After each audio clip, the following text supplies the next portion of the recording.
আমি তো কালকে রাত্রে ভাবতেছিলাম যে আমার তো খাওয়া ছেড়ে দেওয়া উচিত। আমি খাই তো খাই কি করে? ফিলিস্তিনের চিত্র দেখলে আমি যদি মুসলমান হই তাহলে আমার খাওয়া মুখে উঠা উচিত না, কেননা মুসলিম এক শরীরের মতো।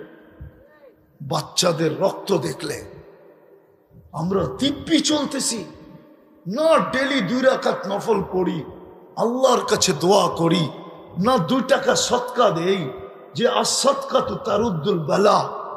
শুধু চিল্লাইতেছি আর চিল্লাইতেছি, চিল্লাম ছাড়া তো কিছু করতেছি না।